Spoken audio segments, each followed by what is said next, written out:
Hello everyone, welcome to NCLEX TC.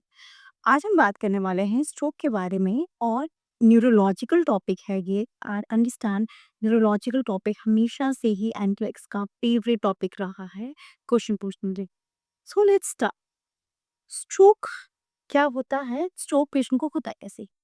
Stroke को समझने के लिए हमको ये समझना पड़ेगा कि ब्रेन में ब्लड सप्लाई होता कैसे है। ओके, ये आपका अयोटा है एंड अयोटा से 3 आर्टरीज निकलती हैं, ठीक है?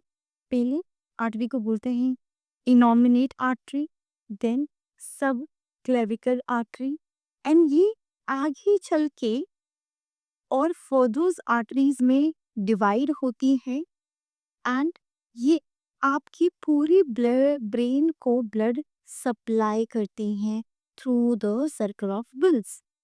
पूरी ब्रेन में आपके छोटे छोटे आर्टरीज हैं जो आपके ब्रेन को ब्लड सप्लाई कर रहे हैं। अगर कभी इन आर्टरीज में अगर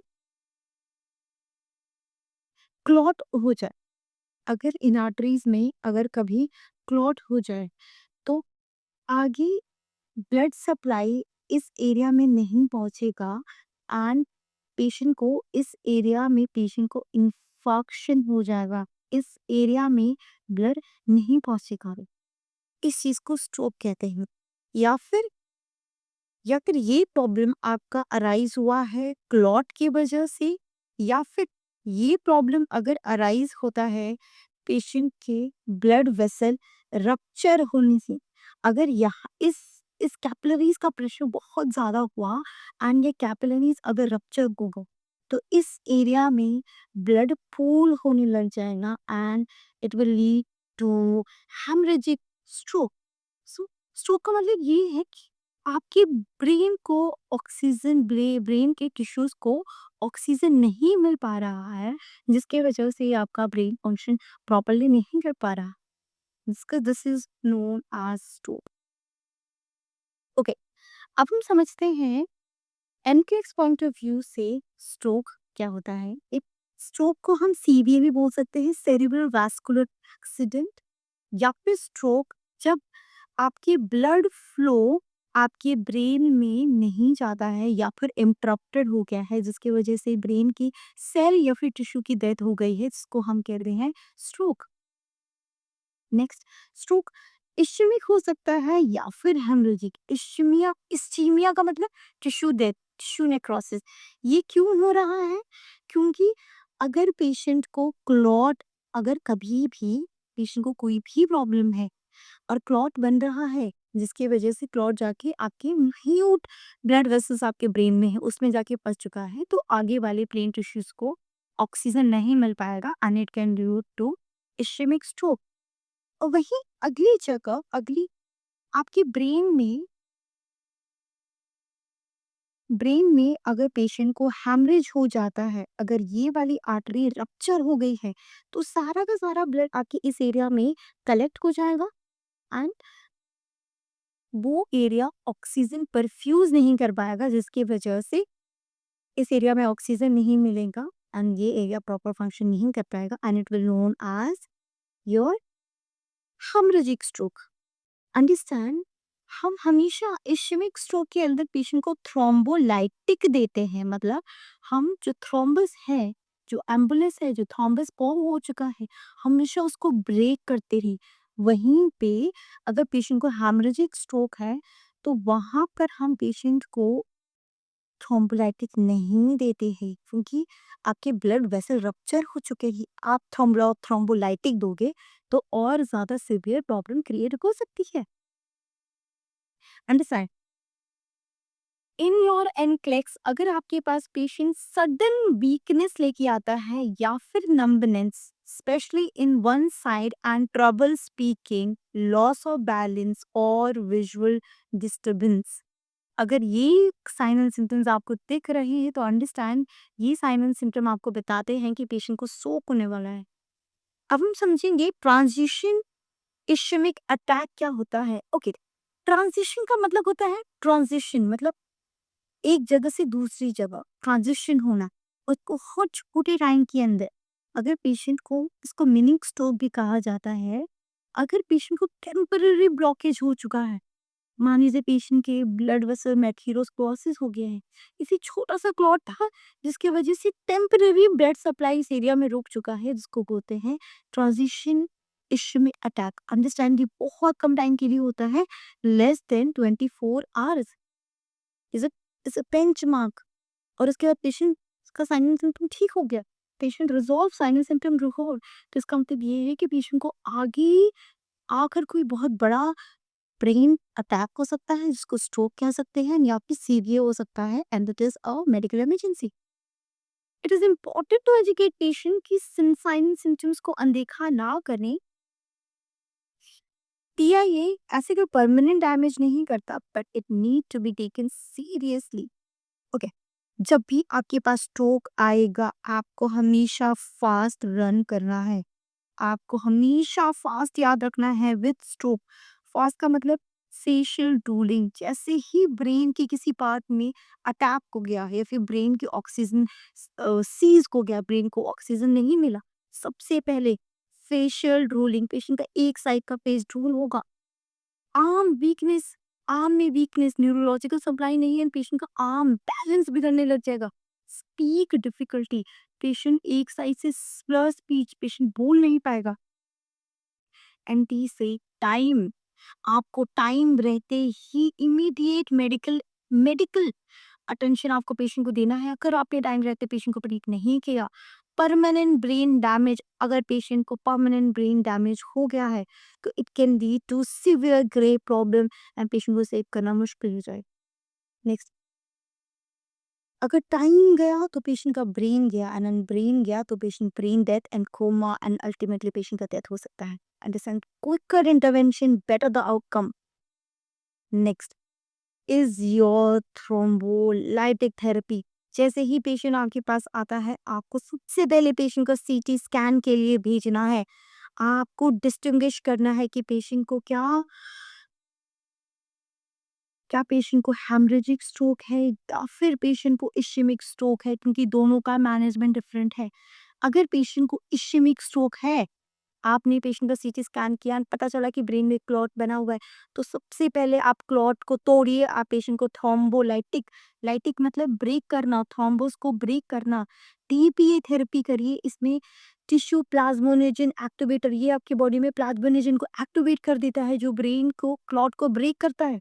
next, it is a clot buster and must be administration within 3 to 4.5 hour। Understand, ये टाइम आपके एनक्लेक्स में बहुत ज़रूरी है। ये समझना कि टाइम फ्रेम कितना है, time frame is 3 to 4.5 hours के अंदर आपने दे दिया, इट इज़ बेनिफिट। इसके बाद देते हैं तो उसका बेनिफिशियल नहीं है। हमारा काम है जल्दी से क्लॉट को ब्रेक करना एंड ब्लड सप्लाई पहुंचना। अगर ज़्यादा देर तक टिश्यू नेक्रोसिस रहेगा, तो ज़्यादा सीवियर साइन एंड सिम्टम्स आ सकते हैं, पेशेंट की डेथ की प्रोबेबिलिटी बढ़ जाता है। नेक्स्ट, एज अ नर्स आप याद रखोगे, सबसे पहले हम सीटी स्कैन करते हैं टू रूल आउट हैमरेज। अगर आपने सीटी स्कैन नहीं किया और आपने टीपीए दिया और पेशेंट को अगर हैमरेज स्ट्रोक होता, तो you will be in a great problem. Check the history, कोई पेशेंट को सर्जरी तो नहीं है, कोई ट्रॉमा तो नहीं हुआ है, या फिर कोई ब्लीडिंग तो नहीं है, या फिर पेशेंट को कोई कार्डियक प्रॉब्लम तो नहीं है, एंडोकार्डाइटिस तो नहीं है पेशेंट को, डीवीडी तो नहीं है पेशेंट की। Next, sign and symptom for internal bleeding, haemorrhagic transformation कहीं अंदर पेशेंट को इंटरनल ब्लीडिंग तो नहीं हो रहा है। नेक्स्ट, नेवर गिव टीपीए इन हेमरेजिक स्ट्रोक और ए time window has passed. Understand, अगर टाइम चला गया है, अगर पेशेंट को स्ट्रोक हुए 12 घंटे हो चुके हैं, तो आप टीपीए देकर बेनिफिट नहीं होगा पेशेंट को। एंड टीपीए कभी भी हेमरेजिक स्ट्रोक में नहीं दिया जाता है। नेक्स्ट, अगर पेशेंट को एक्यूट स्ट्रोक है, तो आप एज अ नर्स क्या कहोगे? Ensure airway breathing, ABC, airway breathing आपको पेशेंट को मैनेज करना है, ऑक्सीजन ऑक्सीजन देना है, पेशेंट का हेड एलिवेट करके रखना है कि पेशेंट एस्पिरेट ना कर जाए, एनपीओ रखो, को सोलो जब तक कंप्लीट ना हो जाए। नेक्स्ट, न्यूरोलॉजिकल स्टेटस, आप पेशेंट का जीएस जीसीएस के एवरी 2 आवर्ली हम पेशेंट का चेक करेंगे। फ्रीक्वेंट वाइटल साइन, कहीं पेशेंट का इंक्रीज आईसीपी तो नहीं है, सीजर प्रिकॉशन पे रखना है पेशेंट अगर आपके पास पेशेंट स्ट्रोक आता है, and avoid activities that increase ICP, जैसे स्कफिंग नहीं करना है, स्ट्रेनिंग नहीं करना है, पेशेंट को कॉन्स्टिपेटेड हम नहीं रखेंगे। नेक्स्ट, स्ट्रोक रिहैबिलिटेशन, अगर पेशेंट आपके पास स्ट्रोक का है तो आप क्या क्या चीजें उसके अंदर मैनेज करेंगे। फिजिकल थेरेपी देना है कि पेशेंट मोबिलिटी में आए, स्ट्रेंथ इंक्रीज हो एंड मसल कॉन्ट्रैक्चर्स ना हो। ऑक्यूपेशनल थेरेपिस्ट की पेशेंट ग्रूमिंग कर सके, कुकिंग कर सके एंड पेशेंट ड्रेसिंग कर सके खुद का। स्पीच थेरेपी, स्पीच में प्रॉब्लम होता है, एक साइड पेशेंट रोलिंग होती है, तो हम देखेंगे पेशेंट को डिस्फेजिया तो नहीं है, एफेजिया तो नहीं, ए मतलब नहीं, फेजिया मतलब वर्ड आता है फोनिक्स से, मतलब पेशेंट को बोलने में तो दिक्कत नहीं है। पेशेंट को डिस मतलब डिफिकल्टी इन फेजिया मतलब डिफिकल्टी इन ईटिंग तो नहीं है पेशेंट को। Nutrition always remember soft thick and tight देंगे, high protein for recovery, understand patient को थिक डाइट देना है। आपने अगर पेशेंट की डाइट को पतला कर दिया तो एस्पिरेशन के चांस इंक्रीज हो जाते हैं, और वैसे ही इनके न्यूरोलॉजिकल सिस्टम अच्छे से काम नहीं करता है, तो पेशेंट को डाइट को थिकनिंग एजेंट मिक्स करके पेशेंट को देना है। एंड साइकोलॉजिकल सपोर्ट, क्योंकि depression is common, mentor for monitor for patient mental status and offer counseling if needed. Next, promote independent and maximum functional recovery, आप patient को खुद पे डिपेंड नहीं करोगे, आप पेशेंट को ग्रूमिंग में, अगर पेशेंट खुद ग्रूमिंग करना चाहता है, पेशेंट को अब हम इनिशिएट करते हैं। नेक्स्ट, इन एंडलेस आपको याद रखना है, ऑलवेज प्रायोरिटाइज और air way breathing and circulation. Time it is critical, 3 to 4.5 के अंदर आपको देना है TPA. Next, know the fast, always confirm stroke with CT scan before administration TPA. Identify which task can delegated. क्या patient routine care कर सकता है? अगर पेशेंट रूटीन केयर कर सकता है तो क्या एलपीएन यूपीएन पेशेंट के गिव कर सकते हैं? याद रखिए सबसे पहला जो भी पेशेंट पे होगा that will be done by RN and then LPN then UAP. Next, differentiate between right and left hemisphere stroke. अगर लेफ्ट हेमिस्फेयर का स्ट्रोक है तो पेशेंट को एल से लेफ्ट, एल से लैंग्वेज, पेशेंट को स्पीच प्रॉब्लम होगी, राइट साइड वीकनेस होगा। अगर पेशेंट को राइट साइड स्ट्रोक है तो पेशेंट को स्पाटियल या फिर पेशेंट इम्पल्सिव होगा, लेफ्ट साइड वीकनेस देखेगा, पेशेंट बहुत ज्यादा अब्यूजिव होगा, पेशेंट बहुत ज्यादा इरिटेटेड होएगा एंड पेशेंट को अपने बारे में पता नहीं चलेगा, पेशेंट बहुत ज्यादा परेशान रहेगा। Use clear therapeutic communication with the stroke patient, हम पेशेंट के साथ जबरदस्ती नहीं करते हैं, पेशेंट को रीअश्योर करते हैं, पेशेंट को फॉल्स अश्योरेंस कभी भी एनप्लेक्स में नहीं देते हैं। ओके, वहीं पे अगर पेशेंट आपका हेमरेजिक स्ट्रोक का आता है तो याद रखिए आप पेशेंट का हेड ऑफ द बेड, अगर पेशेंट हेमरेजिक स्ट्रोक का है तो आपको पेशेंट का head of the bed elevate करके रखना है। आपको हमेशा याद रखना है कि always check the blood glucose level of the patient. अगर आपके पास पेशेंट स्ट्रोक का आता है तो आपको कंफर्म करना है कि पेशेंट हाइपोग्लाइसीमिया पे तो नहीं है, to rule out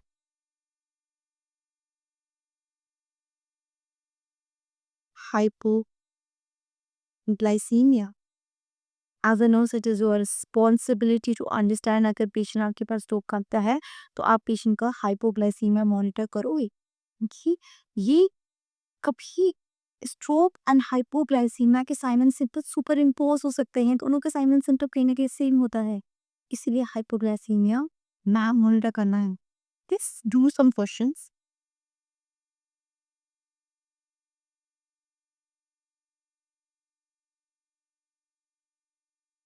A threat arrived in emergency with sudden facial drooping, slur speech, and the sign and symptom begin 2 hours ago.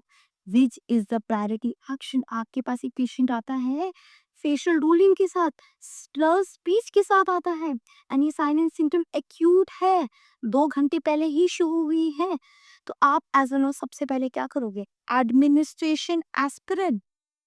Administration is an action. Aspirin. Prepare for CT scan. Position climb flat and begin feeding soft diet. This is also an action. Feeding soft diet. Perform CT scan or position the client flat. Understand सबसे पहले आपको patient को prepare करना है CT scan. CT scan करना is an assessment. हम सबसे पहले असेस करेंगे कहीं पेशेंट को हेमरेजिक स्ट्रोक या फिर पेशेंट को इश्केमिक स्ट्रोक तो नहीं है। जिसे टीपीए से पहले आपको रूल आउट करना है कि पेशेंट को हेमरेजिक स्ट्रोक तो नहीं है, and CT scan is your first thing to do in your action. Okay, thank you so much. I think आपको स्ट्रोक समझ में आया होगा। कुछ समझ में आएगा कि स्ट्रोक 2 टाइप के हो सकते हैं, हेमरेजिक स्ट्रोक या फिर पेशेंट को इश्केमिक स्ट्रोक। एंड आपने समझा होगा कि हमें स्ट्रोक क्यों हो सकता है, क्या ब्लड सप्लाई है ब्रेन के अंदर। आपने समझा होगा कि ischaemic stroke and haemorrhagic stroke में क्या डिफरेंस है। एंड आपको पता है कि टीआईए क्या होता है? अगर sign and symptom less than 24 hours में दिख रहे हैं, रिजॉल्व हो रहे हैं, then this is transition ischaemic stroke. You have to remember fast by heart. Facial drooling, arm weakness, speech difficulty and time, all 991। Next, thrombolytic therapy आपको देना है within 3 to 4.5 hours. Patient को always go for CT scan first to rule out difference between hemorrhagic and ischemic stroke, and what should you do as a nurse in the acute stroke management। and stroke patient को हम physical therapy, occupational therapy, speech therapy, nutrition therapy and psychological therapy understand। in nutrition therapy आपको patient को thick and diet देना है। Do not forget this topic। Next, NCLEX step ABCD is a priority। You should do CT scan। You should know कि right side and left side के stroke में क्या difference है। Left से याद रखिए, लैंग्वेज आर से याद रखिए, पेशेंट बहुत ज़्यादा रिपल्सिव होता है, पेशेंट बहुत ज़्यादा एंग्री शो करेगा, स्पार्टियल होगा एंड पेशेंट बहुत ज़्यादा इम्पल्सिव होगा। Thank you so much, have a good day.